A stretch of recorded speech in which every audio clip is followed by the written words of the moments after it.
The shocking statement: Julian Vane is currently standing in the rain. He has no money.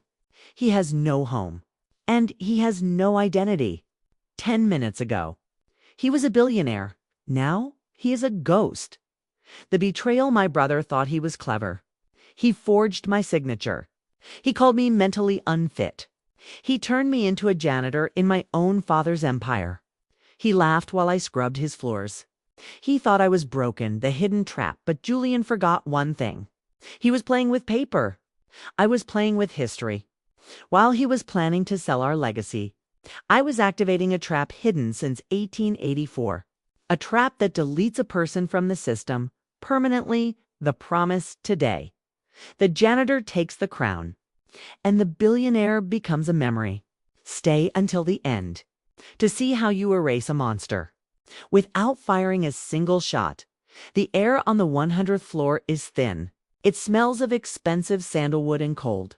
Calculated greed. It is the kind of silence that only billions of dollars can buy.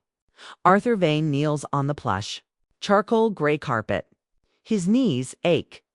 The joints are stiff from years of labor that was never supposed to be his. He is focused on a single spot, a dark, bitter stain of spilled espresso on the edge of a mahogany desk. This is not just any desk. It is a 5-ton slab of ancient timber. It belonged to his father. Now it belongs to a thief. Arthur grips the rag. The fabric is rough against his calloused palms. He dips it into the bucket of gray, soapy water. The scent of cheap lemon bleach cuts through the high-end perfume of the office. It is a violent contrast.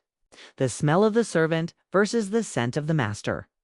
Arthur presses the cloth against the wood. He moves in slow, circular motions. He can see his own reflection in the high-gloss finish of the mahogany. His face looks older, tired. His eyes are hollowed out by a decade of shadows. But deep behind the fatigue, there is a spark. It is the cold light of a man who has already seen the end of the world. The office is vast. Floor-to-ceiling glass overlooks the city of New York. From up here, the people below look like ants. To the man who sits in the leather chair, they are ants. The hum of the air conditioning is a constant, low-frequency vibration. It sounds like the heartbeat of a machine that consumes human lives. Arthur keeps scrubbing. He does not look at the view. He does not look at the paintings on the wall that used to hang in his childhood home. He only looks at the stain. It is stubborn, just like him. Then the heavy oak doors swing open. The sound of Italian leather soles hitting the marble entryway is unmistakable. Sharp, arrogant, fast. Julian. Vane walks into the room like he owns the oxygen itself. He is wearing a $3,000 silk suit, the color of a shark's belly. He is talking on a gold-plated phone. His voice is loud, grating. It is the sound of a man who has never been told no. Julian does not stop talking. He does not acknowledge the man on the floor. To Julian, Arthur is part of the furniture, a human shadow, a ghost that cleans up the mess. Julian walks behind the desk. He drops a heavy leather briefcase onto the surface. The thud echoes through the quiet room. Arthur does not flinch. He continues the circular motion, dip, scrub, repeat. He can smell Julian now. A mixture of expensive scotch and a heavy, musky cologne that costs more than Arthur's monthly rent. Julian finishes his call and tosses the phone onto the desk. He stands there for a moment, looking out at the empire he stole. He sighs, a sound of pure, unearned satisfaction. He looks down. His eyes land on Arthur. There is no brotherly love in that gaze. There is only disgust. The kind of disgust one feels for a cockroach that refuses to die. Julian sneers. He reaches out with his polished shoe. He taps the side of Arthur's metal bucket. The sound of metal on metal is sharp, like a gunshot in the silent office. Arthur stops. He does not look up. He waits. Julian speaks. His voice is smooth, like oil over broken glass. You missed a spot. Little brother. Arthur remains silent. His hand is still pressed against the mahogany. Julian laughs. It is a dry, cruel sound. Look at you. The great Arthur Vane, scrubbing my floors. Father would be so proud. Julian's tone shifts. It becomes darker, more predatory. You were always the smart one, the golden boy. But look who is sitting in the chair now. And look who is begging for scraps. Arthur still says nothing. He simply dips the rag back into the water. This silence infuriates Julian. He wants a reaction. He wants Arthur to beg, to scream, to cry. Julian needs to feel superior to fill the void of his own incompetence. He looks at the bucket. Then he looks at Arthur's clean work. With a sudden, violent movement, Julian kicks the bucket. The metal clangs against the desk. The gray, bleach-filled water explodes across the floor. It soaks into the expensive carpet. It splashes onto Arthur's worn trousers. It ruins the work he just spent an hour completing. The bucket rolls across the room, clattering until it hits the glass wall. The silence that follows is heavy, suffocating. Julian stands over him, a smug grin spreading across his face. Oops, I guess you'll have to start over.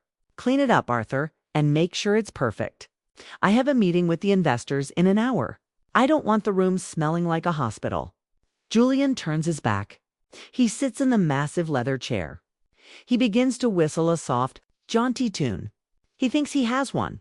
He thinks this is just another day of breaking a man's spirit. Arthur stays on his knees. The cold water is seeping through his clothes. It chills his skin. But inside, he is burning. He stares at the puddle of dirty water.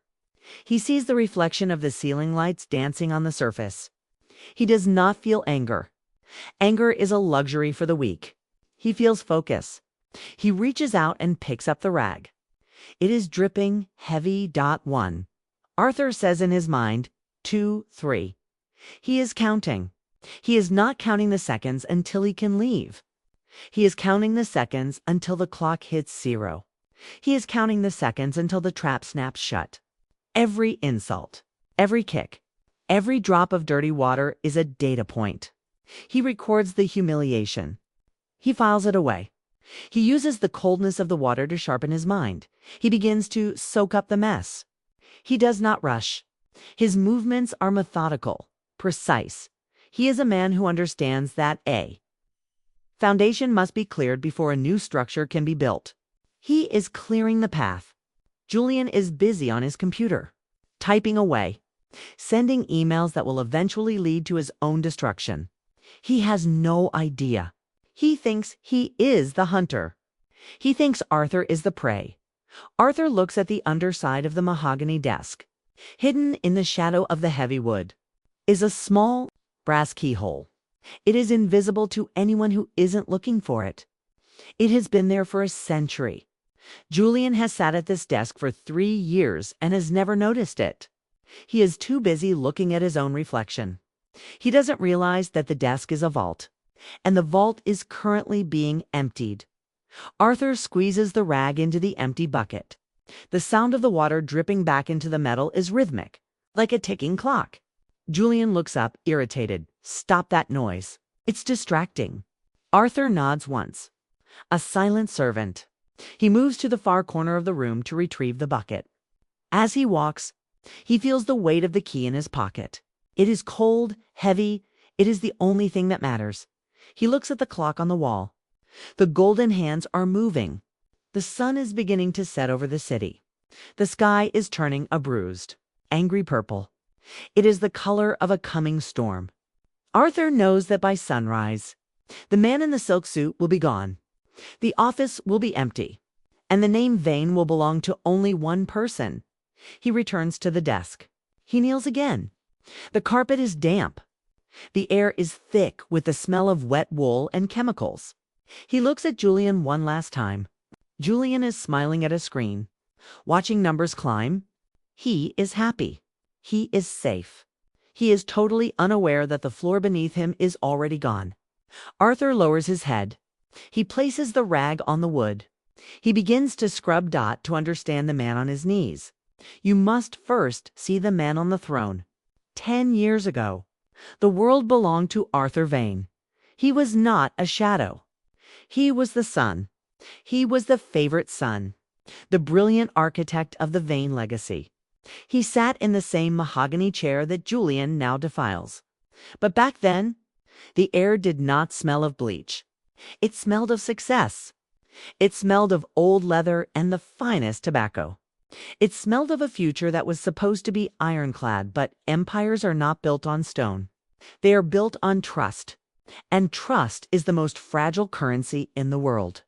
The betrayal did not start with a scream. It started with a whisper in a cold, sterile hospital room. Arthur remembers the day clearly. It was 3 days after their father's funeral. The grief was a physical weight, a cold, tight knot in the center of his chest. He had not slept in 72 hours. His eyes were bloodshot. His hands were shaking from the sheer exhaustion of loss. Julian was there. He looked different then. He wore a mask of brotherly concern. He brought Arthur a cup of tea. It was warm. It smelled of chamomile. But deep underneath, there was a chemical bitterness, a metallic tang that Arthur was too tired to notice. Within an hour, Arthur's world began to blur. The edges of the room softened. The ground felt like it was made of water. Julian caught him as he stumbled. "Don't worry." Julian had whispered. His voice was like a snake sliding through dry grass. "I've called the family doctors. They are going to take care of you. You're just overwhelmed. You're not thinking straight." Arthur remembers the transport, the sound of a sliding van door, the smell of antiseptic and rubber. He was taken to a private wing of the Vane Medical Center, a place built by his father, a place that was supposed to be a sanctuary. But Julian had turned it into a cage. The room was white, blindingly white. There were no windows, only the constant, high-pitched hum of the fluorescent lights. It sounded like 1,000 bees trapped inside his skull. 2 men entered the room. They were not doctors. They were sharks in white coats. Beside them stood Julian's personal attorney, Marcus Thorne, a man with a smile like a razor blade. They placed a stack of papers on the bedside table. The paper was heavy, cream-colored, expensive. It was the mental incompetence filing, a legal death sentence. Arthur tried to speak, but his tongue felt like a piece of dry wood. He tried to move, but his limbs were lead. Marcus Thorne spoke. His voice was a low, monotonous drone. "Arthur, for your own safety and the safety of the company, we need you to step back. The board is worried. Your recent behavior has been erratic, unstable. We have medical testimony. We have witnesses. If you sign this, we can settle this quietly. You will be taken care of." Julian leaned over him. His face was a mask of fake pity. "Just sign it, Arthur. Let me carry the burden." "You aren't fit to lead. You're broken." Arthur refused.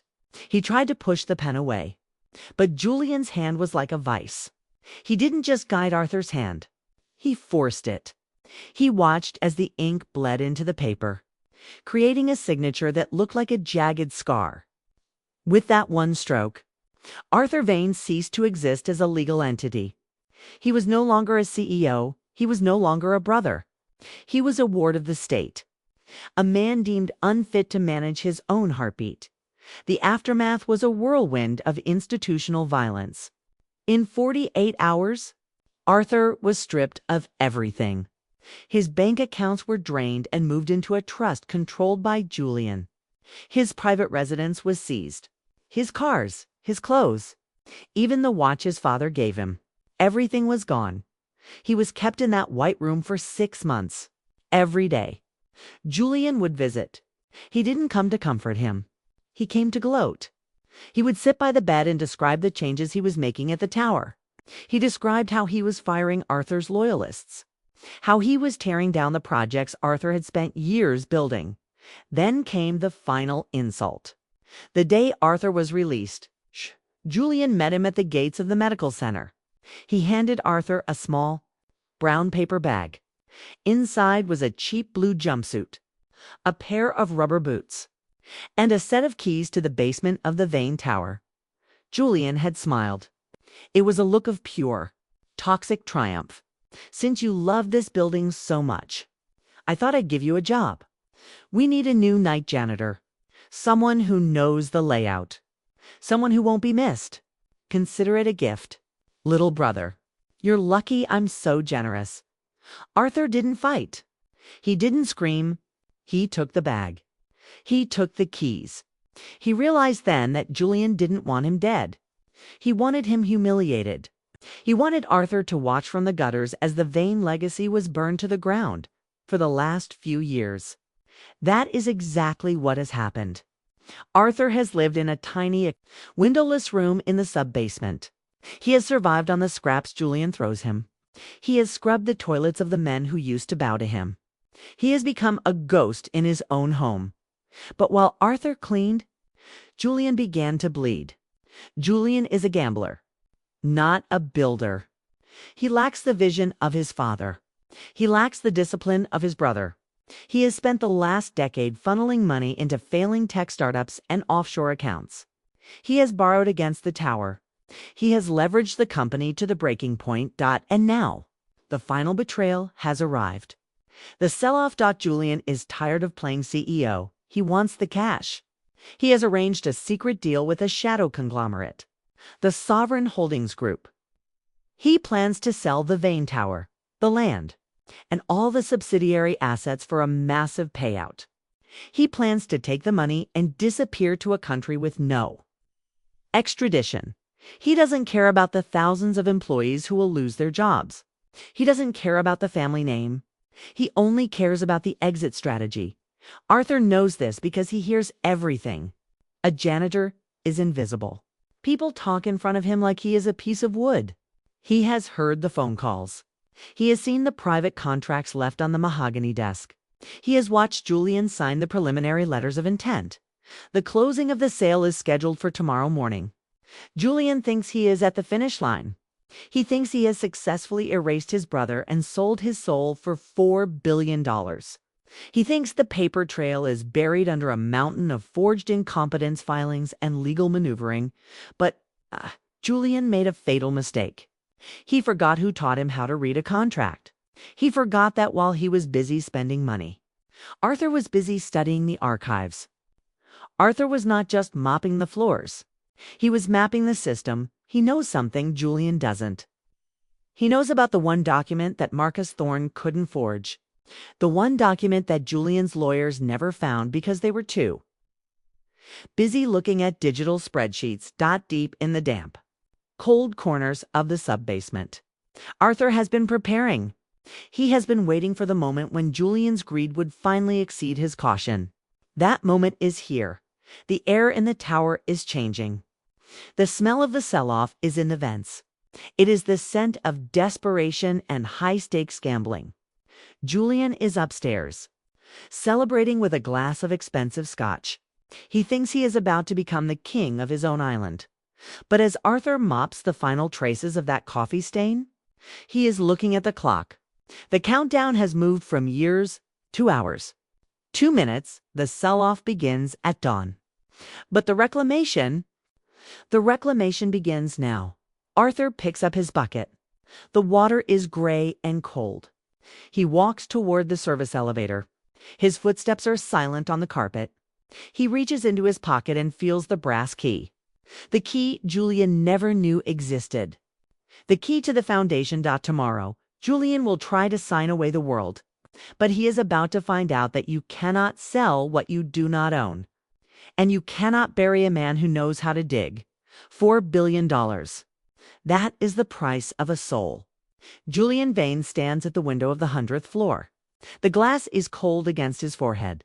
Outside the city is a sea of flickering lights. Each one represents a life, a business, a dream. To Julian, they are just numbers on a spreadsheet. He takes a sip of his 30-year-old cognac. The liquid is amber, thick. It burns his throat in a way that makes him feel alive. He feels like a god looking down on his kingdom. But he is a god who is tired of his worshippers. He wants to burn the temple and walk away with the gold. The Vanguard Tower. It is more than just a skyscraper. It is a monument of steel and ego.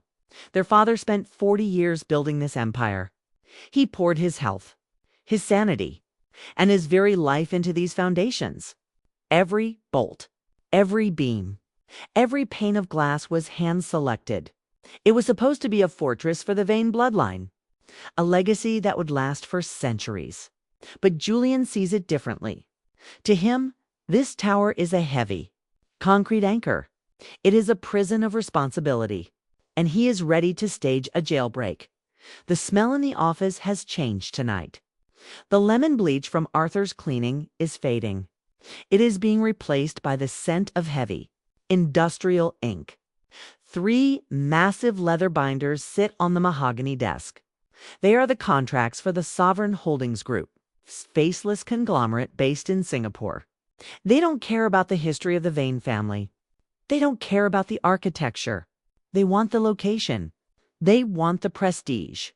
And they are willing to pay $4 billion in cash to get it. Julian walks over to the desk. He runs his hand over the leather binders.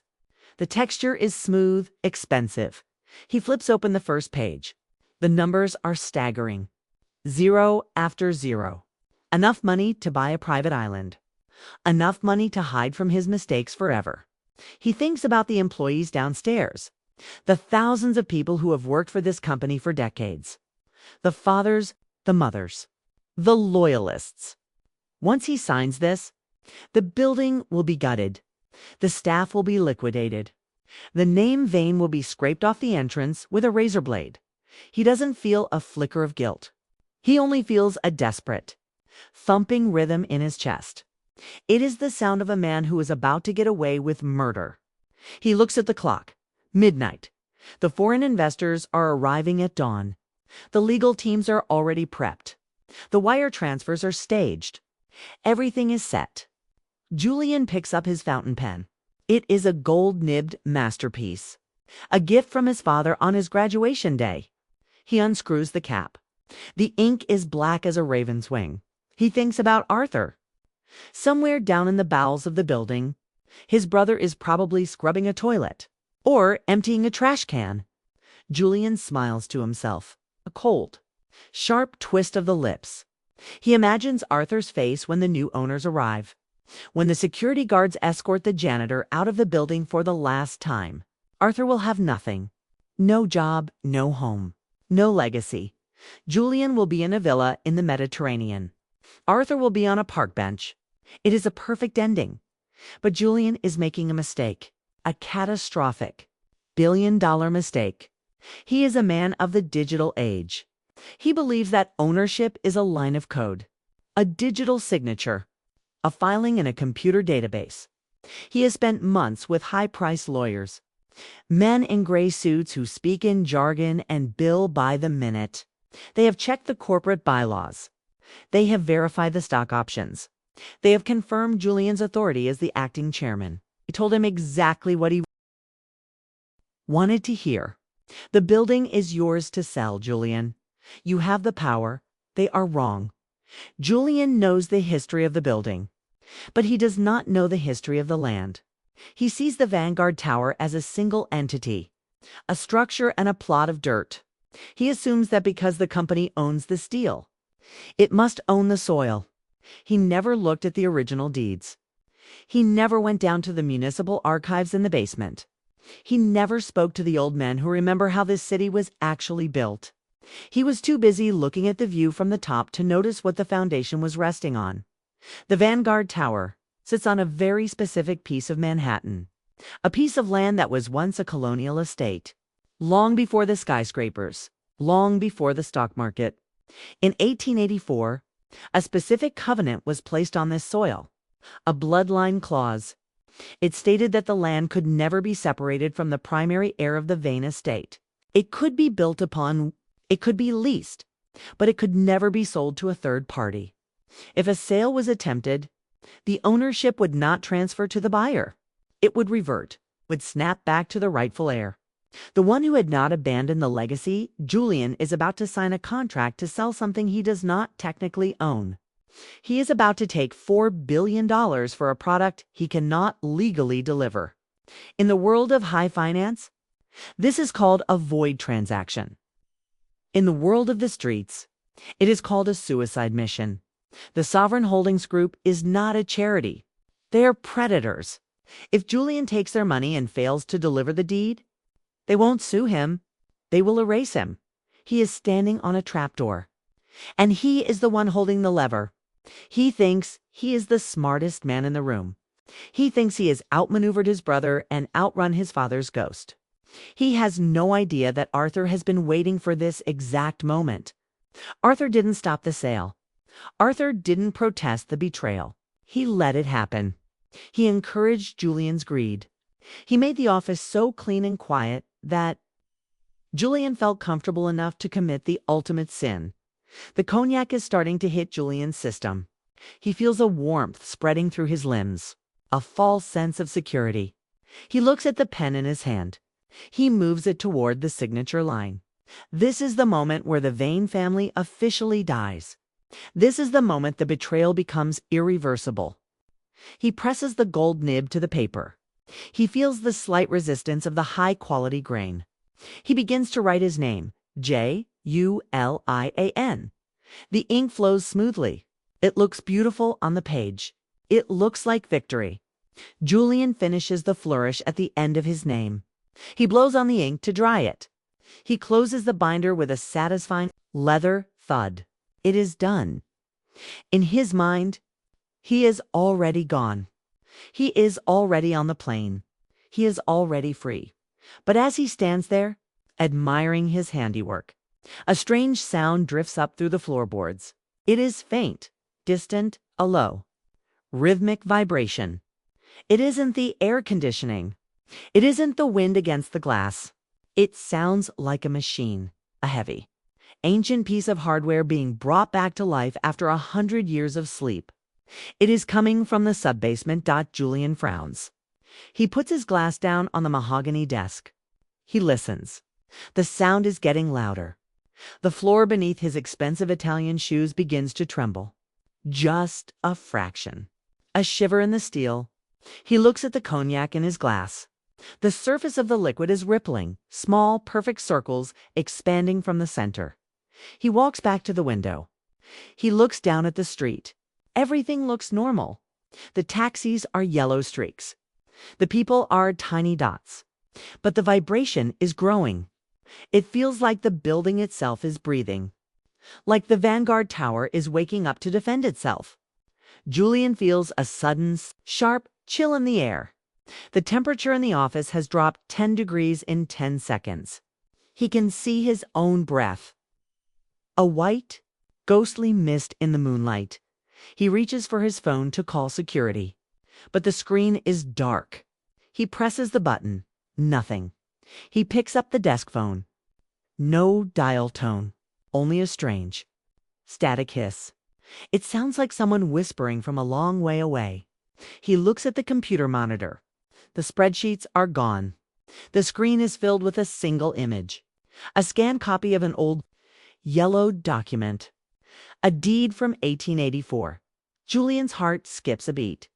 He leans in closer to the screen. He sees his own name, but it is crossed out. A single, thick black line through his identity. Below it, in a script that looks remarkably like his father's, a new name has been typed in. Arthur Vane. The lights in the office flicker. Once, twice. Then they go out completely. The 100th floor is plunged into total darkness. The only light comes from the moon and the glowing red error message on the computer screen. Julian stands in the center of the room, his breath coming in short, ragged gasps. He is no longer a god. He is a man trapped in a dark box. And he can hear footsteps coming down the hallway, slow, methodical. The sound of a man who is not in a hurry. Because he is already one. The server room is a tomb of cold light. It is kept at exactly 55 degrees. The air is dry. So dry it cracks the skin on Arthur's knuckles. It smells of ozone and heated plastic. The sound is a constant, low-frequency roar. It is the sound of 10,000 fans fighting against the heat of 1 billion calculations. This is the brain of the Vane Empire. It is where every secret, every dollar, and every lie is stored in a series of flashing blue lights. Arthur stands in the doorway. He is no longer the man who mops the floors. He is the man who owns the air Julian breathes. Julian believes this room is impregnable. He has spent millions on biometric scanners. He has installed retinal sensors and fingerprint pads. He has hired hackers from Eastern Europe to build firewalls that could stop a global army. But Julian forgot one fundamental rule of power. Technology is only as strong as its oldest weakness. He built a digital fortress on top of an analog graveyard. He assumed the past was dead. He was wrong. Arthur moves through the rows of black towers. He is a ghost in the machine. He does not touch the keyboards. He does not look at the monitors. He walks to the very back of the room, behind the newest, fastest servers. There is a wall made of stone. This is the original foundation of the 1884 building. It is covered in thick, black cables. To anyone else, it looks like a dead end. A piece of history buried by progress. Arthur reaches into his pocket. He pulls out the brass key. It is heavy. It feels like a piece of frozen history in his palm. He can smell the metallic temps of the copper. It has been hidden in a loose brick in the sub-basement for 10 years, waiting for this night. He finds a small, circular plate hidden behind a bundle of fiber optic lines. He rotates the plate with his thumb. There is no keypad here. There is no screen to hack. There is only a simple, mechanical keyhole. It is a physical bridge to a different era. Arthur inserts the key. The metal grinds against metal. It is a slow, gritty sound. A sound that has not been heard in over a century. He turns it. He feels the resistance of the heavy. Iron tumblers shifting inside the stone wall. The roar of the server room changes instantly. The fans begin to spin faster. The blue lights turn a violent, pulsing red. Arthur is not hacking. He is not typing code. He is engaging the master override. This is a physical failsafe designed by the man who built the first Vane bank. A man who did not trust electricity. A man who wanted a way to erase a traitor with a single turn of a wrist on the massive monitors at the end of the hall. Windows begin to close. Folders are being emptied. The database for Julian Vane is being targeted by its own core. The system is not just deleting files. It is overwriting them with digital static. Julian's social security number, his birth certificate, his corporate authority, his bank account access. One by one, the digital pillars of Julian's life are collapsing into the void. Arthur stands in the center of the storm. He feels the vibration in the soles of his boots. He feels the static electricity standing the hair up on his arms. He is the master of the tower now. He is the hidden architect. He watches as the access-granted lights on the executive floor servers turn to null. This is the beauty of the trap. Julian is currently upstairs.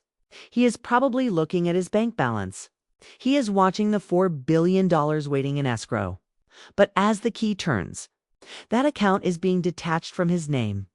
To the global banking system, Julian Vane is becoming a nonentity, a ghost with no history, a man with no claim to a single cent. Arthur remembers the cold nights in the basement. He remembers the smell of bleach and the sound of Julian's laughter. Every hour of humiliation was a payment for this moment. The key is now fully turned. The purge is at 90%. The servers are screaming now. A high-pitched whine that sounds like a dying animal. Arthur looks at his hands. They are steady. The tight knot in his chest has finally unraveled. He thinks about his father. He thinks about the legacy Julian tried to sell for a payout. The land beneath this building has a memory, and it has finally recognized its true owner. The monitors go black. Then a single line of text appears in the center of every screen in the building. Sovereign reversion active. Julian's digital signature on the $4 billion contract is now a ghost. It points to a man who no longer exists in the eyes of the law. The money is still there, but it no longer has a destination. It is sitting in a digital limbo, waiting for a master with a valid key. Arthur checks his watch. It is 5 a.m. The sun will be rising over New York in less than an hour. The investors from the foreign conglomerate are already in their limousines. They are coming to buy a kingdom. But they are about to find out that the king has been replaced. Arthur removes the brass key. He closes the circular plate. He wipes his fingerprints off the stone wall with his cleaning rag. He is methodical, is calm. He walks back through the rows of servers. The room is quiet again. The fans have returned to their normal low hum. The lights are blue once more. Everything looks perfect. But the brain of the company is different now. It has been rewired. It has been purged of the poison Julian injected into it. Arthur exits the server room and locks the heavy steel door behind him. He stands in the hallway for a moment. Listening to the silence, he can feel the building waking up. He can hear the distant sound of the service elevators moving. The security guards are changing shifts. The early morning cleaners are starting their rounds. None of them know that the world changed while they were sleeping. Arthur adjusts his janitor's uniform. He picks up his bucket and his mop. He has one more floor to clean. The most important floor. He needs to be in the boardroom when the sun hits the glass. He needs to see Julian's face when the checkmate is delivered. He walks toward the service elevator. He pushes the button for the 100th floor. As the doors slide shut, he catches his reflection in the polished chrome. He doesn't see a janitor. He sees a man who has reclaimed his name. He sees the shadow ruler of the Vane Empire. The elevator begins to rise. It moves fast, bypassing the offices of the vice presidents, bypassing the legal department, bypassing the world Julian thought he controlled. Arthur reaches into his pocket and touches the second key, the one Julian never saw, the one that opens the heavy, wax-sealed vault in the boardroom. The countdown is over. The justice is about to be served. Julian is waiting upstairs. He is holding a pen. He is ready to sign away the family soul. He thinks he is at the peak of his power. He has no idea that he is standing on the edge of a cliff, and the man who mops the floors is about to give him a push. The elevator dings. The doors open. The 100th floor is bathed in the golden light of the dawn. The boardroom is visible through the glass partitions. Arthur can see the investors. He can see the lawyers. And he can see Julian. Julian is smiling. He looks victorious. He looks like a man who has won the lottery. He sees Arthur through the glass and winks. A final, arrogant gesture. He thinks Arthur is there to witness his triumph. Arthur doesn't smile back. He just walks toward the doors. He is holding the mop in one hand, and the truth in the other. The boardroom doors are heavy. They are made of the same mahogany as the desk downstairs. Arthur pushes them open.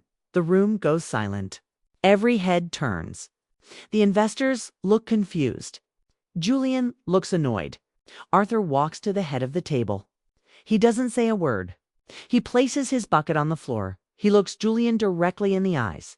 The boardroom is a temple of cold glass and silent greed. Morning light pours through the floor-to-ceiling windows. It strikes the polished surface of the table like a blade. Julian Vane sits at the head. He looks like a man who has finally outrun his shadow. Across from him sit the representatives of Sovereign Holdings.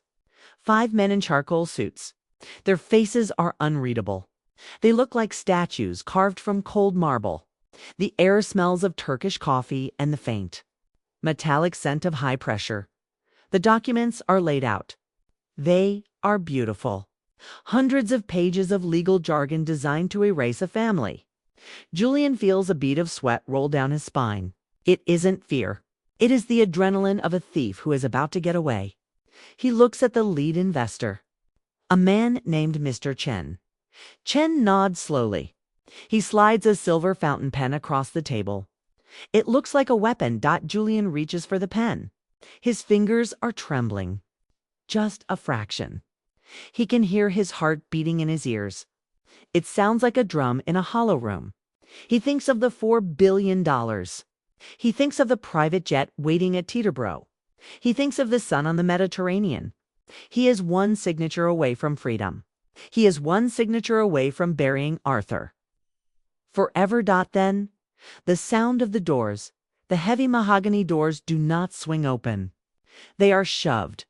The sound of the brass handles hitting the wall is like a thunderclap. Every head in the room snaps toward the entrance. Julian freezes. The pen is centimeters from the paper. Arthur Vane walks in. He is not wearing a suit. He is not carrying a briefcase. He is wearing his blue canvas uniform, the one Julian gave him to humiliate him. It is stained with bleach. There is a streak of gray dust across his shoulder. He is carrying a yellow plastic bucket in one hand and a heavy industrial mop in the other. He looks like a smudge of dirt on a perfect painting. The silence is absolute. It is the kind of silence that occurs before a building collapses. The investors look at Arthur. Then they look at Julian. Mr. Chen raises an eyebrow. His voice is a cold whisper. "Who is this, Julian?" Julian's face turns a violent shade of red. He is vibrating with rage. He stands up so fast his chair skids across the floor. He slams his fists onto the mahogany table. "Arthur, what the hell are you doing? Get out now. I will have you arrested. I will have you thrown in a psych ward for the rest of your life." Arthur does not stop. He walks with a slow, deliberate pace. His boots squeak on the marble. The sound is high-pitched, irritating. It pierces the professional atmosphere of the room. He stops at the foot of the table. He looks at Julian. His gaze is not the gaze of a servant. It is the gaze of a man looking at a bug. Arthur speaks. His voice is low. It carries a weight that Julian has never heard before. The floor is still dirty. "Julian, I couldn't leave it like this. Not for the new owners." Julian screams. "Security, get in here." The side doors burst open. Two massive men in tactical gear rush in. These are Julian's hand-picked guards. They are former special forces. They are paid six figures to be his dogs. They move with lethal efficiency. They reach for Arthur's arms. Their faces are masks of professional violence. They reach out, but they do not touch him as their hands move within inches of Arthur's shoulders. The lights in the boardroom flicker. A deep digital tone echoes from the walls. It is the sound of a system failure. The security guards stop. They reach for their belts. For their electronic badges, they try to tap their scanners to authorize a physical removal. They try to signal for backup. But something is wrong. Their badges, which were glowing green a second ago, are now a dead, empty gray. The lead guard taps his badge against the wall scanner. Red light. The screen on the wall flashes a single word: unauthorized. He tries again. Red light, unauthorized. He reaches for his radio. Static, total white static. The guards look at each other. For the first time, they look afraid. Their entire world is based on access, and the building just revoked it. Julian is hyperventilating. "What are you doing? Throw him out. I pay you. I own this building. Use your hands if the badges don't work." The guards move forward again. They are going to use force. They don't need badges to break a man's bones. They lung toward Arthur. Suddenly, the overhead speakers crackle to life. It isn't music. It isn't an announcement. It is a recording. It is the voice of their father, Thomas Vane. The recording is 10 years old. It is the sound of a man reading a will. The words are clear. "To the one who remains, to the one who guards the foundation when the walls begin to crumble. To my firstborn, Arthur, I leave the keys to the kingdom." The security guards freeze. They are standing in a circle around Arthur. They look at the ceiling. Then they look at Arthur. They realize the truth. The building isn't malfunctioning.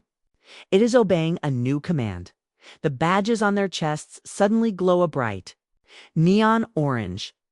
This is the color of the maintenance override. It is the highest level of clearance in the Vanguard Tower. It is a level that Julian didn't even know existed. The guards look down at their own chests. Then they look at Arthur. Their posture changes.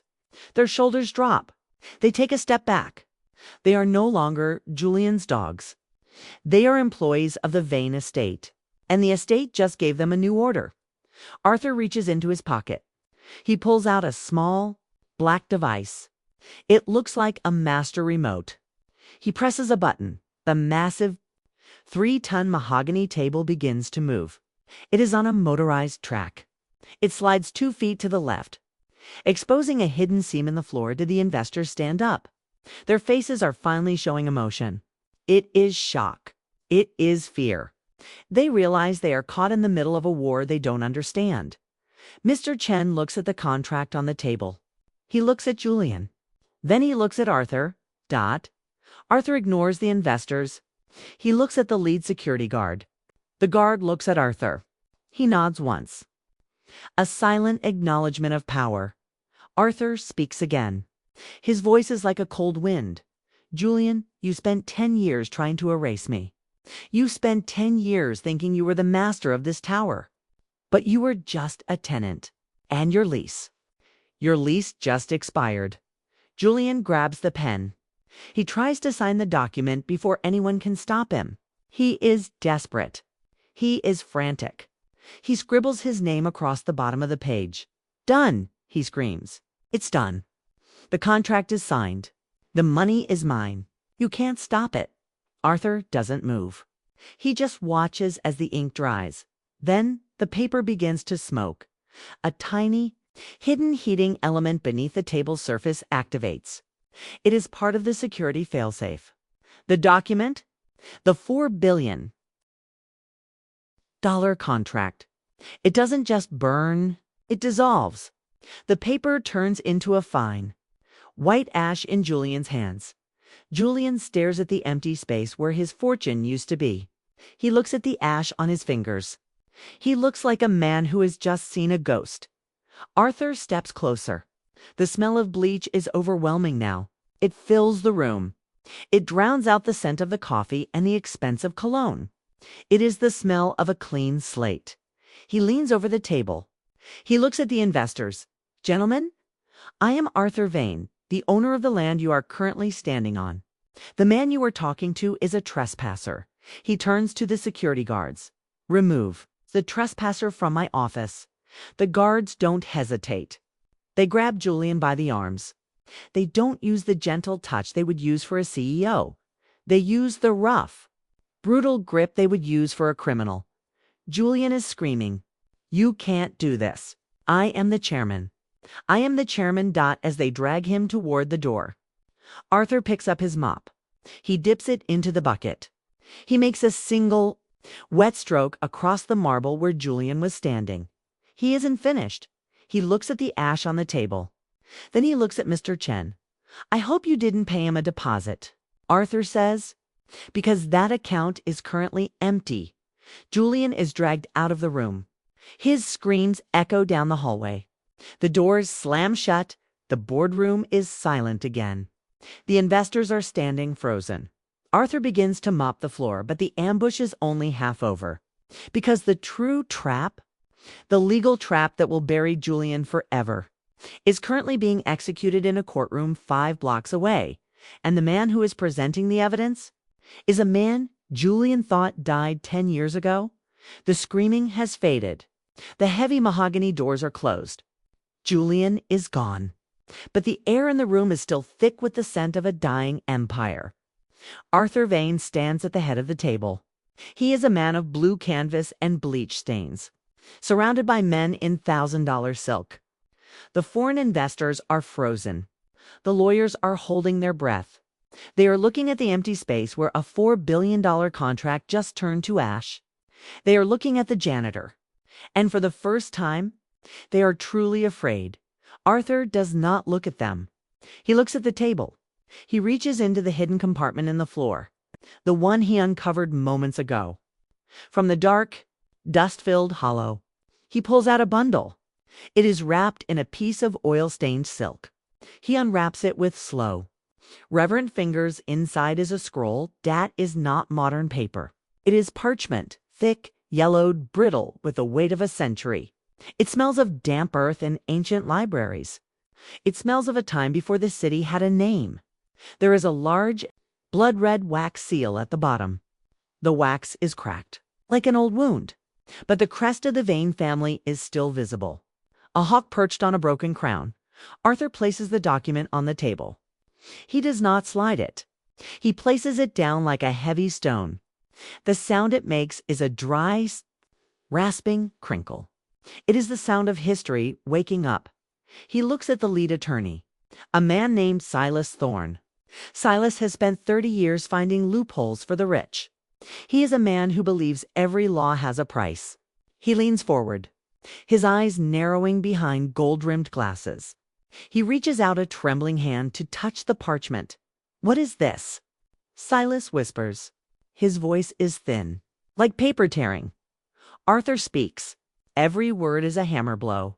"This is the sovereign deed of 1884. Silas scoffs. 1884. That is irrelevant. The city charter of 1924 superseded all private land grants. This building is governed by the modern zoning laws. This is just a museum piece." Arthur smiles. It is a cold, weightless expression. "Read the third paragraph." "Silas, read the part written in Latin." Silas pulls the document closer. He adjusted his glasses. The other lawyers crowd around him. The investors stay back, watching the color drain from the faces of their legal counsel. The room is so quiet you can hear the hum of the light bulbs. You can hear the distant, muffled sound of a siren on the street below. Silas begins to read. His lips move silently at first. Then his jaw drops. His skin turns a sickly, translucent gray. He looks like he has just been handed his own death warrant. Arthur's voice cuts through the silence. It says that this land was a royal, predating the incorporation of the city of New York. It says that this specific plot is a sovereign estate. It is not subject to the city charter. It is not subject to the state. It is a kingdom of one. The lawyers are shaking now. They realize the implications. If the land is sovereign, then every law they use to strip Arthur of his inheritance is void. A state court cannot declare a sovereign heir mentally unfit. A corporate filing cannot seize property that exists outside of corporate jurisdiction. Arthur continues. The deed has a reversionary clause. If the primary heir is ever denied access to the soil, or if the land is offered to a foreign power without the consent of the sovereign, the entire estate reverts to the firstborn bloodline immediately. Without the need for a judge, he looks at the ash on the table. Julian tried to sell this land to a foreign conglomerate. That was the trigger. The moment he signed that intent to sell, he didn't just break a family rule. He committed a jurisdictional violation. He effectively handed the keys of the castle back to me. Silas Thorne stands up. He is sweating through his expensive shirt. This is impossible. This would mean every transaction for the last 50 years is invalid. The mortgages, the loans, the stock offerings. Arthur nods. Exactly. The Vanguard Tower doesn't owe the banks a dime, because the banks never had the legal right to lend against sovereign soil. Julian didn't just lose the building. He accidentally wiped out the company's debt by proving the company never legally existed. The investors are panicking now. Mr. Chen steps forward. His face is a mask of suppressed fury. If the company doesn't exist, where is our money? We transferred $200 million as a deposit into the escrow account. Arthur points to the computer monitor, the one that was purging data earlier. Look at the routing numbers. Mr. Chen looks. His eyes widen. The escrow account wasn't in Julian's name. It wasn't in the company's name. It was tied to the land grant. The moment the reversion was triggered, the money was classified as a sovereign tribute. It is mine, Arthur says. All of it. The silence that follows is like a physical weight. For $1 billion. The entire Vane legacy. The building. The land. It all belongs to the man in the bleach-stained jumpsuit. The man they treated like a ghost. The man they laughed at while he mopped their floors. Arthur stands tall. He looks out the window at the city. He feels the cold air of the room. But for the first time in 10 years, he feels warm. He feels the strength of his father and his grandfather flowing through the floorboards. The building is breathing with him. He looks at the lawyers. You are all fired. Leave your badges on the table. If you are still in this building in 5 minutes, I will have you arrested for international trespassing. You are currently on private, sovereign soil, and you do not have a visa. The lawyers don't argue. They don't try to find a loophole. They have seen the seal. They have read the Latin. They know that in this room. Arthur Vane is the law. They scramble for the exit, tripping over their own feet, leaving behind their leather briefcases and their gold pens. Mr. Chen stays. He looks at Arthur with a strange kind of respect. You played a dangerous game. Mr. Vane, you let us think we were winning. You let us bring our money into your trap. Arthur picks up his mop. I didn't play a game, Mr. Chen. I simply cleaned the house. When a room is full of rats, you don't try to reason with them. You wait for them to find the cheese. Then you close the door. Chen nods. He signals to his team. We will leave. But this is not the end. The global markets will react to this. You have just deleted a multi-billion-dollar corporation from the system. Arthur begins to mop the spot where Chen was standing. Let them react. I have the land. I have the tower. And I have the truth. Everything else is just noise. The investors leave. The boardroom is finally empty. Arthur is alone with the sovereign deed. He reaches out and touches the red wax seal. It feels warm, like a heartbeat. He has reached the peak of institutional power. He is no longer just a chairman. He is a sovereign. He is the shadow ruler of the city's heart. He has erased his enemies. He has reclaimed his name. But the revenge is not complete. Julian is still out there. And Julian still thinks he has one card left to play. He still thinks he can use the mental incompetence filing to fight back in the public courts. Arthur walks to the window. He looks down at the street. He sees Julian being loaded into a police car. Not for the fraud, not for the betrayal, but for something much worse. Arthur reaches into his pocket. He pulls out a small, digital recording device. It contains a conversation Julian had in this room 3 nights ago. A conversation about the accidental death of their father. The sovereign deed was the shield. But this is the sword. Arthur presses play. He listens to Julian's voice bragging about the poison. The same poison he tried to use on Arthur in the hospital. The janitor's work is never done. There is still one more stain to remove. Julian Vane is paralyzed. The silence in the room is heavy. It feels like the lid of a coffin. For 10 years. Julian believed he was the architect of his own destiny. He believed that money could rewrite history. But as he looks at the crumbling, wax-sealed parchment on the table, he realizes he was never the architect. He was just a squatter, standing in a house built of ancient, unbreakable rules. The sovereign deed of 1884 is not a contract. It is a cage. And Julian just walked right into the center of it. The air in the boardroom has turned frigid. It smells of old, dust-heavy parchment and the sharp, metallic temps of deep, systemic fear. Julian's hands are shaking. The gold fountain pen falls from his numb fingers. It hits the marble floor with a sharp, final clink. He looks at Arthur. His brother is still standing there, holding the mop. The bleach-stained uniform no longer looks like a sign of poverty. It looks like a shroud, a uniform of a man who has outlived his own execution. Julian tries to speak. His throat is dry. It feels like he has swallowed a handful of ash. This is a trick, he whispers. His voice is a thin, pathetic thread. You forged this. You found an old piece of paper and you're trying to scare me. My lawyers checked everything, Thorne. Tell him. Tell him it's a fake. But Silas Thorne is not talking. The lead attorney is staring at the red wax seal. His face is the color of bone. He knows the truth. In the world of high-end real estate, there are myths. Stories about old money lands that predate the very concept of a corporation.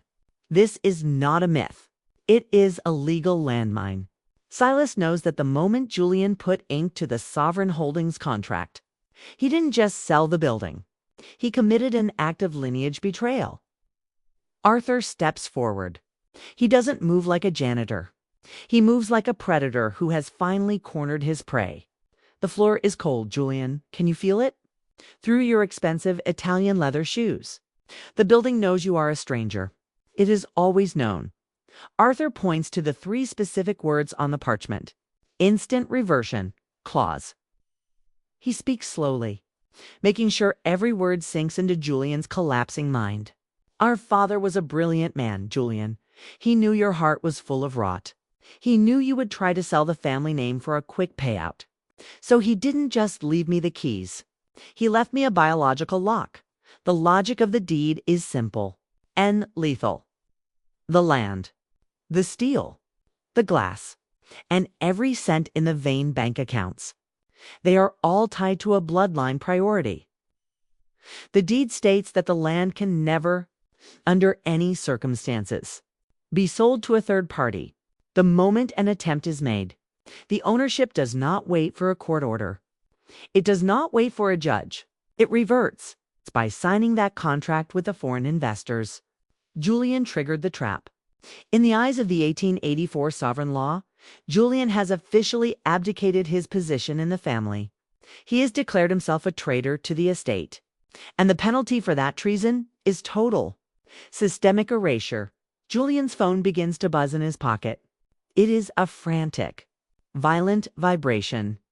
He pulls it out with trembling hands. His eyes widen. A series of notifications are scrolling across the screen. Every single one is a red alert. Account access revoked. Corporate credit line terminated. Personal assets frozen by sovereign order. He tries to open his banking app. The screen flashes a single, cold sentence. User not found. Isn't just losing the $4 billion. He is losing everything he ever earned. Every dollar Julian stole over the last decade. Every bonus he paid himself. Every penthouse he bought with company money. It is all being pulled back into the firstborn trust. 'Cause legally, Julian was never the owner. He was a temporary manager who just violated his contract. Julian looks at the foreign investors. Mr. Chen, help me. This is a mistake. We can fix the paperwork. We can find a way around this. Mister. Chen does not even look at him. Chen is already standing up, gathering his things. He is a man who understands when a ship has already hit the iceberg.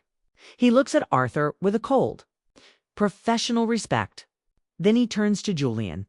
His voice is like ice. You sold us a void, Julian.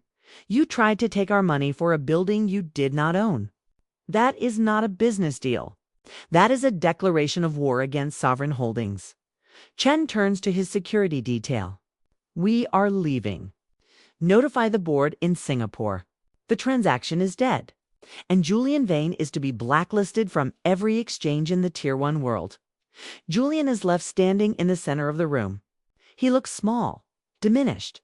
The massive mahogany table seems to grow larger, crowding him out. The walls of the tower feel like they are closing in. He can hear the hum of the building. It sounds like a low, rhythmic growl. The Vanguard Tower is no longer his playground. It is his prison. Arthur walks to the head of the table. He picks up the silver fountain pen Julian dropped.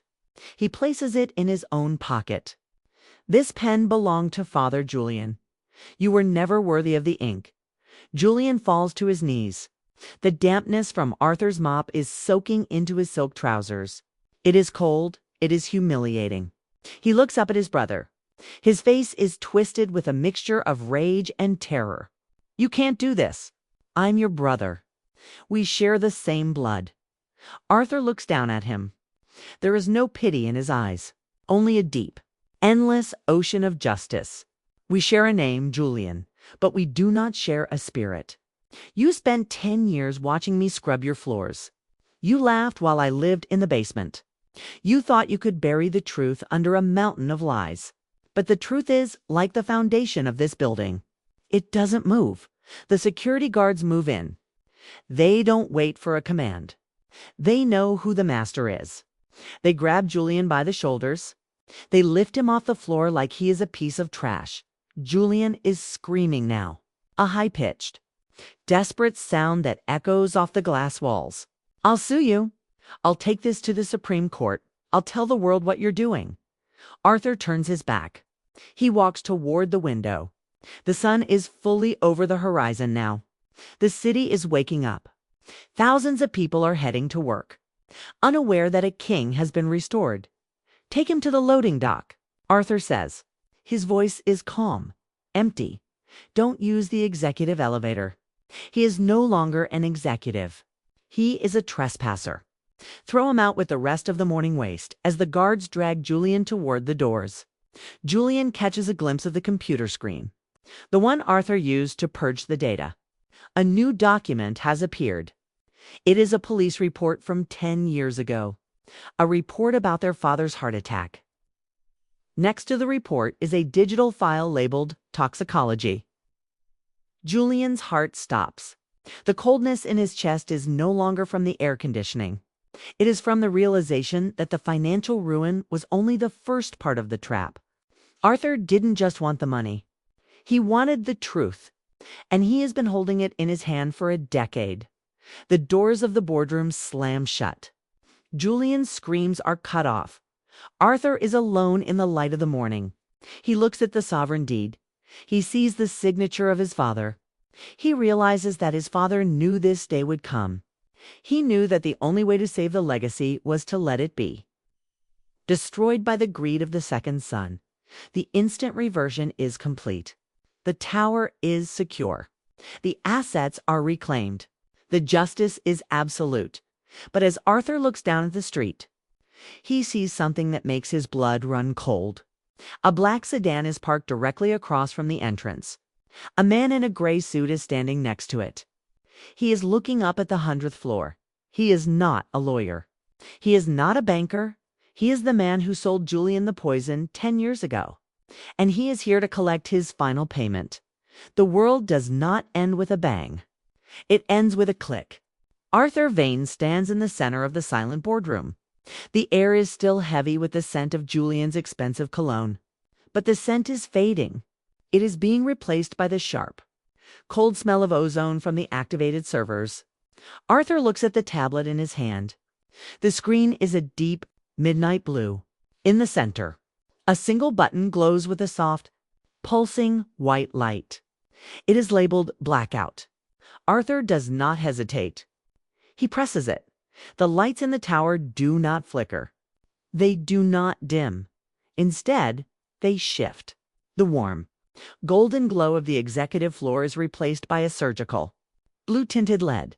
It is the light of a laboratory, the light of an operating room. The Blackout Protocol is not a power outage. It is a systemic lobotomy. It is the process of removing a cancer from the Vane legacy.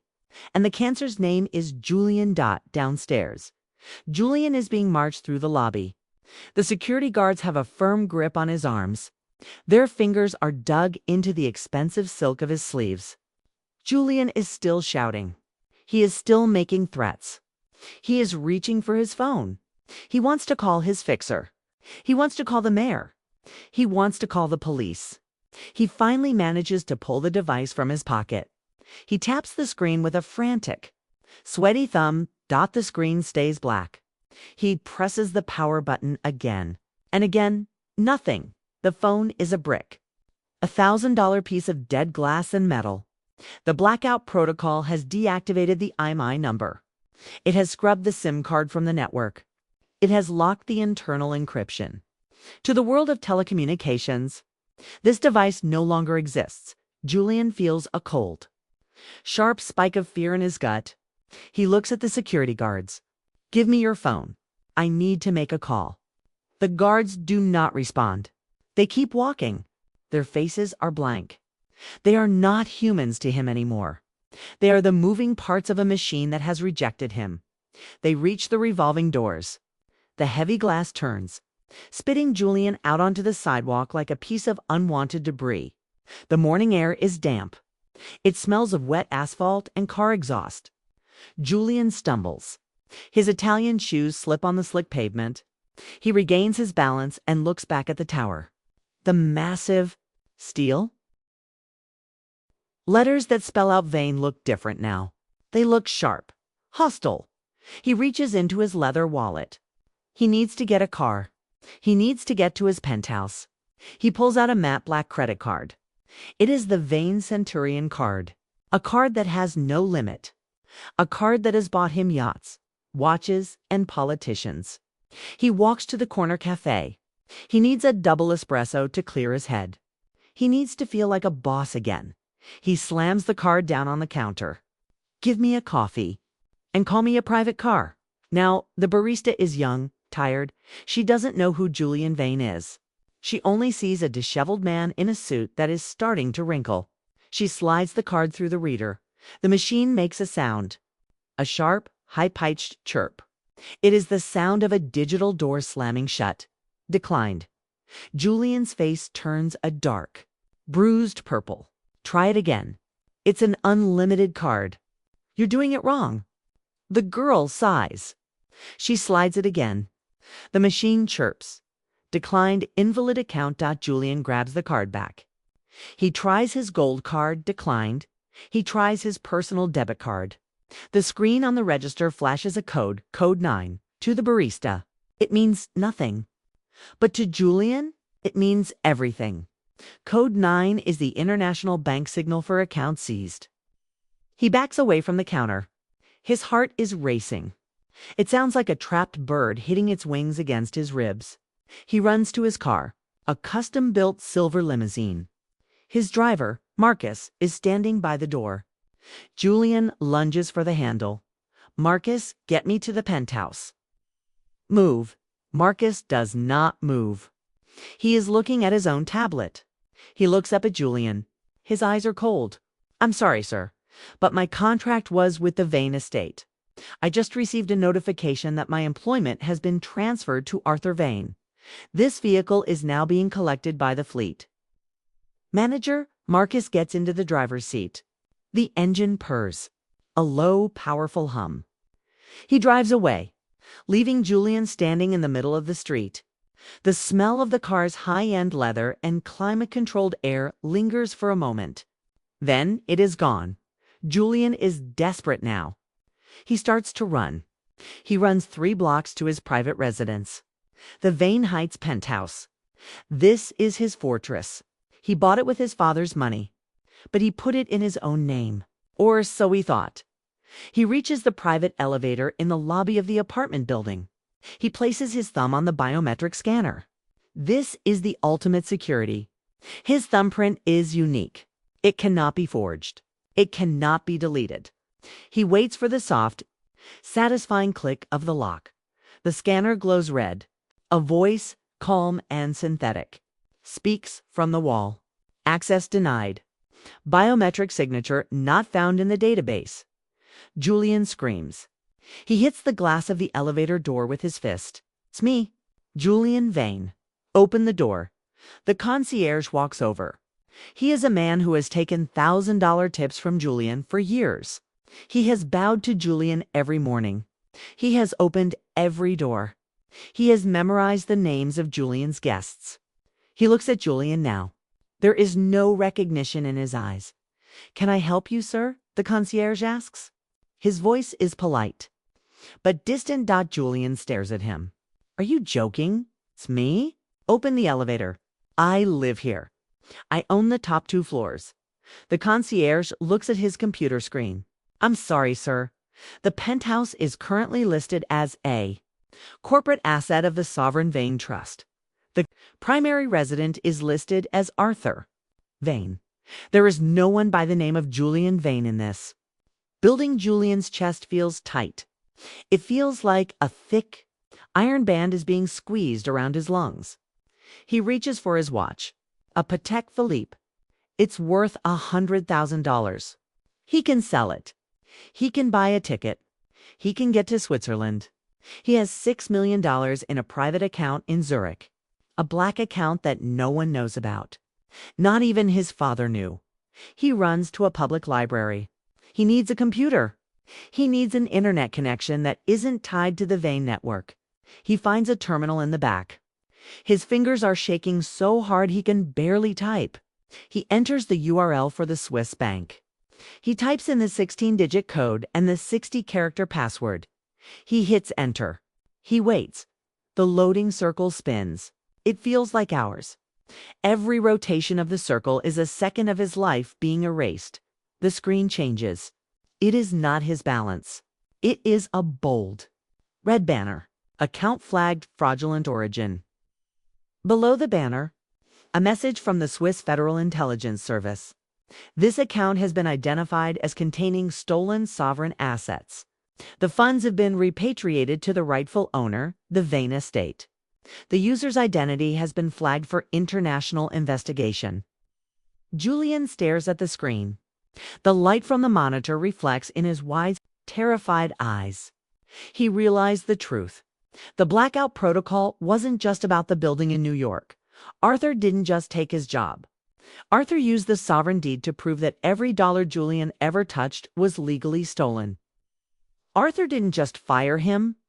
He deleted him from the global economy. Julian looks at his hands. He feels like they are becoming transparent. He looks at the clock on the library wall, .0550 a.m. It's been exactly 10 minutes since Arthur pressed the button. In 10 minutes, Julian has lost his phone, his car, his home, his money, and his name. He is standing in a public library, wearing a suit he can no longer afford to clean, in a city where he has no friends, because his friends were only friends with his bank account. He walks out of the library. The rain is starting to fall now, a cold, gray drizzle that turns the city into a blur. He has no umbrella.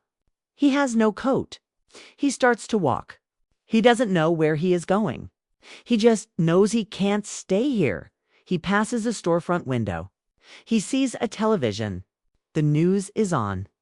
A headline scrolls across the bottom of the screen. Vane Corp announces new chairman. Arthur Vane takes control.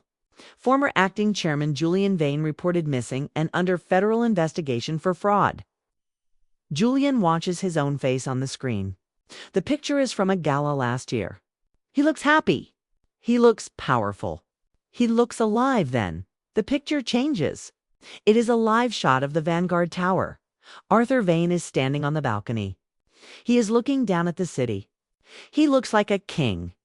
Julian realizes that Arthur isn't looking for him. Arthur doesn't need to find him, because in the eyes of the world, Julian Vane is already dead. He is a ghost, a digital error that has been corrected. He keeps walking.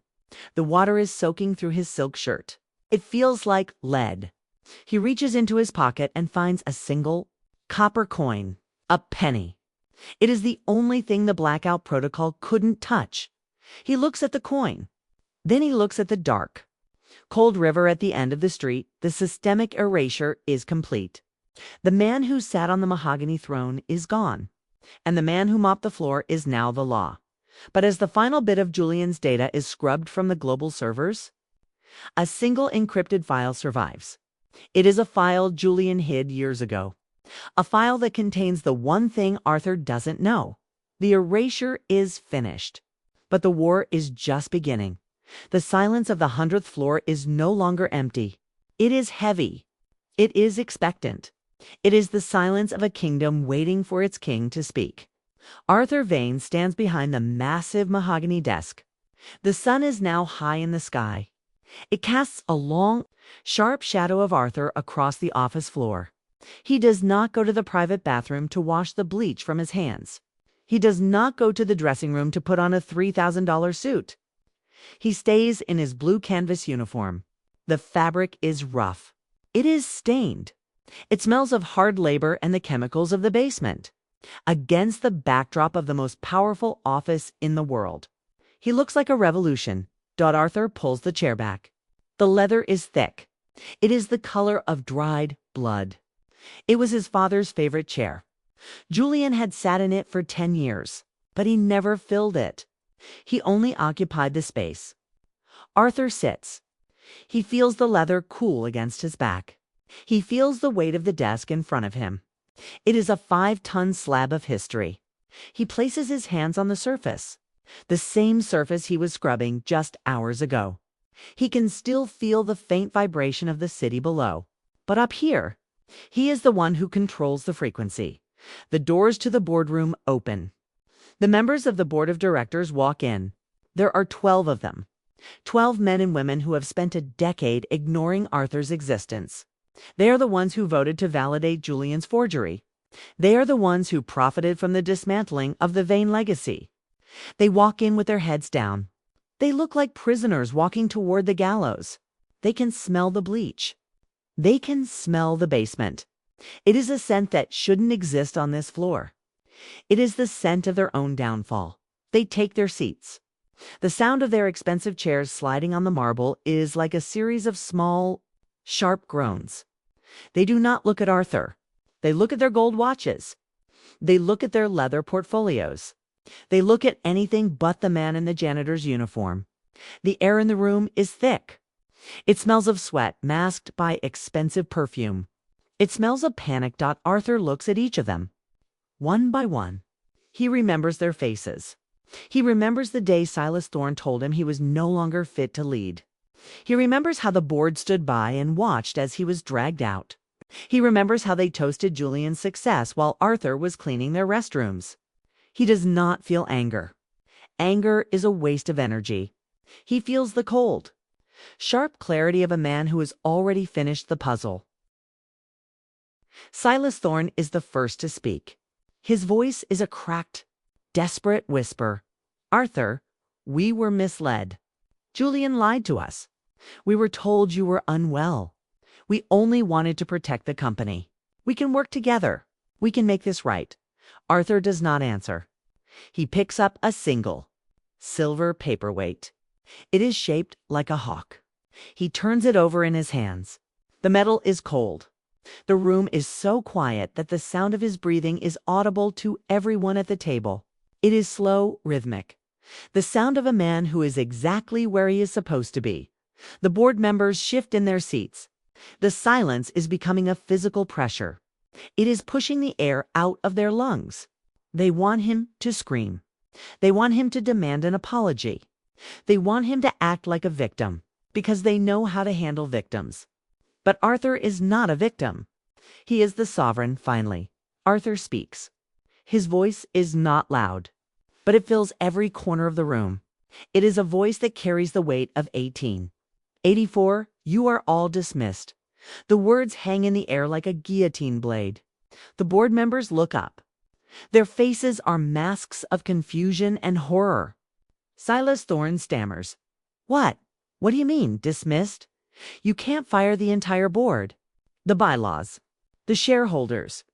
Arthur leans forward. The blue canvas of his sleeve brushes against the mahogany. There are no bylaws for a sovereign estate, Silas. There are no shareholders on this land. There is only the bloodline, and the bloodline has found you wanting. He looks at the security guards standing by the door. The same guards who used to work for Julian, the guards who now wear the orange badges of the maintenance override, escort them out. Arthur says, take their phones, take their laptops. Do not allow them to return to their offices. They are officially dead to this company. The guards move with a speed that is terrifying. They grab the board members by the arms. They pull them from their chairs. There is no protest. There is no argument. The power shift is so absolute that there is no room for resistance. The 12 most powerful people in the city are being let out like school children.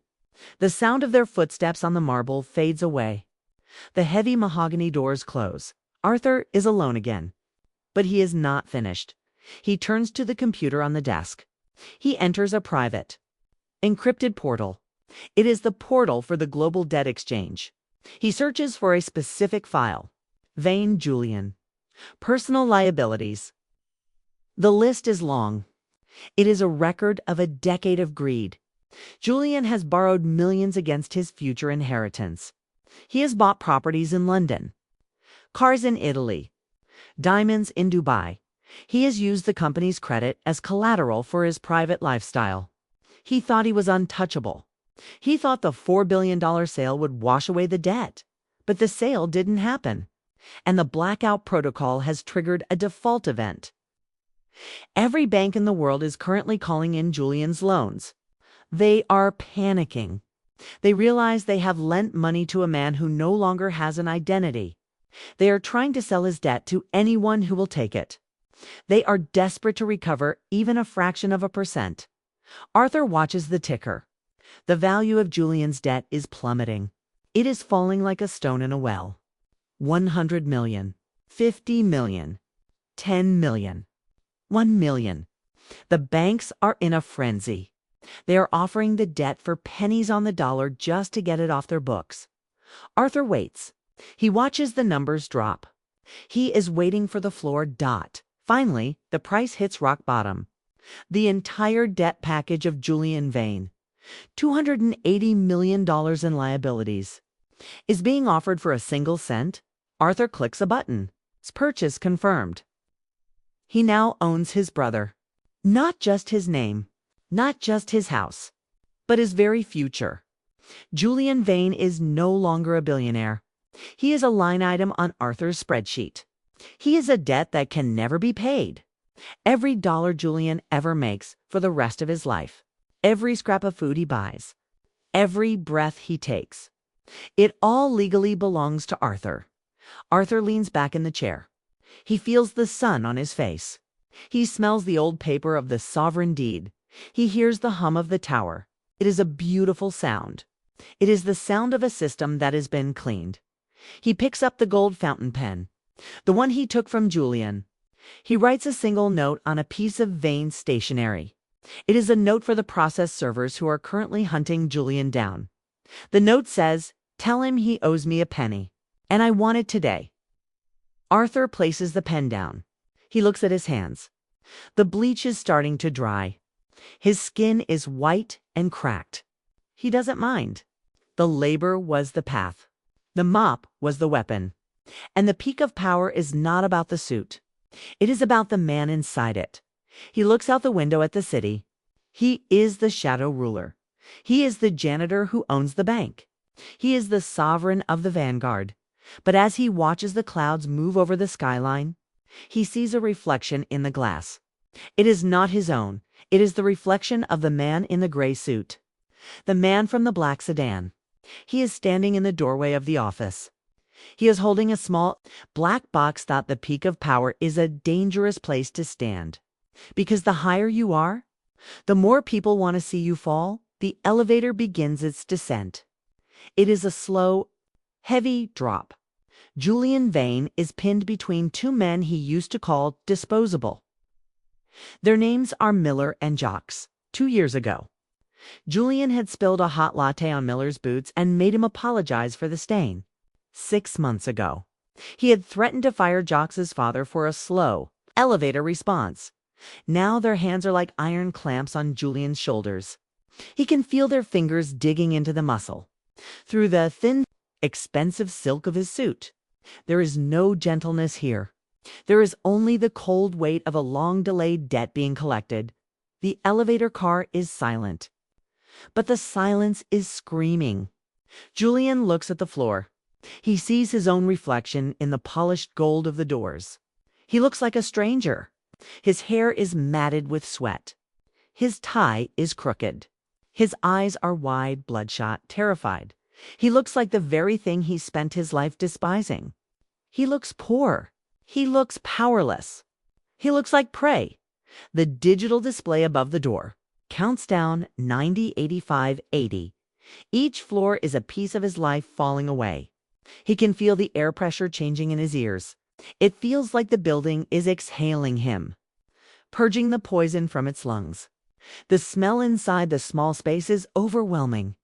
It is the scent of Miller's cheap tobacco, the smell of Jocks' industrial laundry detergent, and underneath it all, the sharp, stinging scent of Julian's own fear.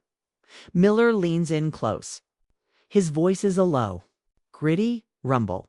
"You always said we were invisible. Julian, how do we look now?"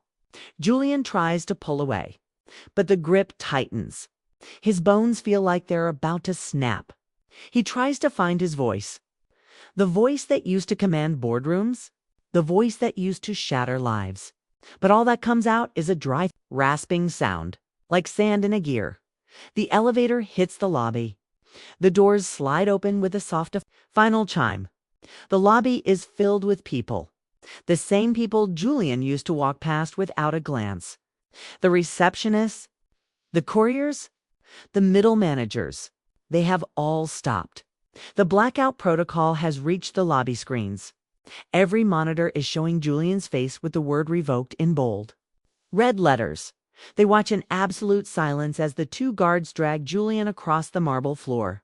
The sound of his heels dragging is a hollow, scraping noise. It echoes off the high, domed ceiling.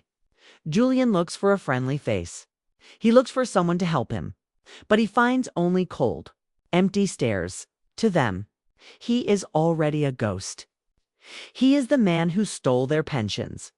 He is the man who mocked their struggles. Seeing him broken is the only bonus they will receive this year. They reach the revolving doors. The heavy glass turns. The guards shove Julian forward. He stumbles out onto the sidewalk. He falls hard. His hands hit the wet, gritty pavement. The rain is falling in a steady, cold sheet now. It smells of wet asphalt and old city secrets. It washes the last of the expensive cologne from his skin. Julian scrambles to his feet. He is shivering. The wind cuts through his silk shirt like a razor. He looks back at the Vanguard Tower. Miller and Jocks are standing behind the glass doors. They are not moving. They are just watching. Miller raises a hand. Not in a wave, but in a final, mocking salute. The doors lock with a heavy, magnetic thud. Julian is alone. He reaches into his pocket. He pulls out his phone. It is still a brick, a dead black rectangle. He starts to run. He runs toward a public payphone at the end of the block. He hasn't used one in 20 years. His fingers are clumsy, shaking. He fumbles with the copper penny he found in his pocket. He drops it. He has to crawl on the wet ground to find it. He inserts the coin. He dials the private number of his lead attorney, Silas Thorne. Silas will know what to do. Silas has the offshore keys. Silas has the judges in his pocket. The phone rings once, twice, 3 times, a click. Then the voice. It isn't Silas. It is a mechanical, synthetic voice. The kind of voice that exists only in the void. The number you have dialed is no longer in service. This account has been terminated by sovereign order. Please hang up and do not attempt to call again. Julian's heart stops. He dials again. His fingers are bleeding from the rough edges of the keypad. He dials his fixer. He dials his mistress. He dials the manager of his Swiss vault. Every single time. The same voice. The same mechanical, dead response that the number you have dialed is no longer in service. He realizes the truth. The erasure wasn't just digital. It was social. It was systemic. Arthur didn't just take his money. He severed every thread that connected Julian to the world of the living, to the system. Julian is a ghost in a machine that has been rebooted. He is a line of dead code. He drops the receiver. It swings on its metal cord, making a rhythmic, clunking sound against the side of the booth. Julian sinks to the ground. He puts his head in his hands. The rain is turning into a deluge. It is a wall of gray water that hides the city from him. He is a billionaire who cannot buy a cup of coffee.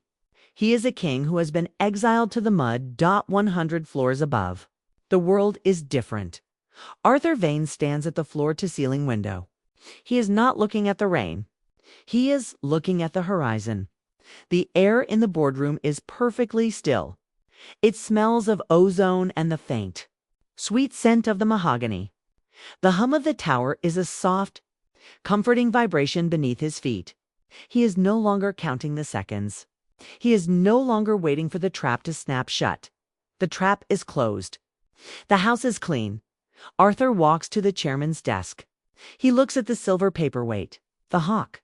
He reaches out and touches the cold metal.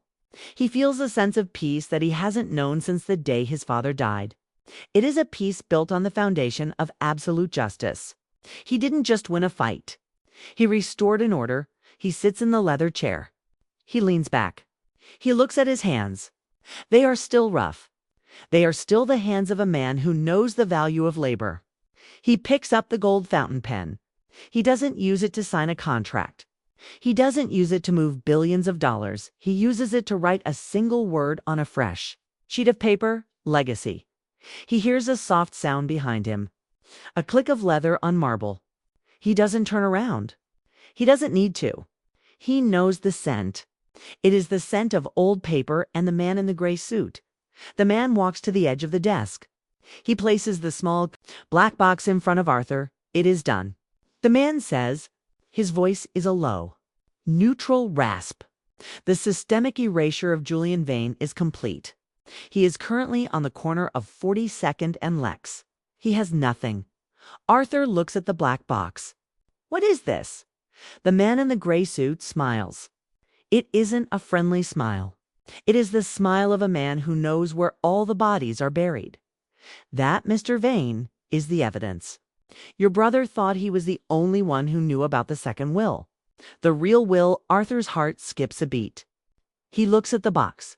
He feels the weight of the room shifting. Your father didn't just leave you the building, Arthur. He left you a warning. Julian was the distraction. The real enemy, the one who truly killed your father, is still sitting in this building. Arthur looks at the man in the gray suit. Then he looks at the black box. The peace he felt a moment ago is replaced by a new, sharper focus. The justice porn is over. The true war is about to begin. Arthur reaches out. He touches the lid of the box. Who is it? Arthur asks. His voice is as cold as the rain on the street below. The man in the gray suit leans in. He whispers a single name, a name that makes the blood in Arthur's veins turn to ice. The story of the Vane family is not a story of revenge. It is a story of a long, bloody cleaning. And the janitor. The janitor just found a new floor to scrub. Arthur opens the box. The light from the boardroom reflects off a single silver key. And the cycle begins again.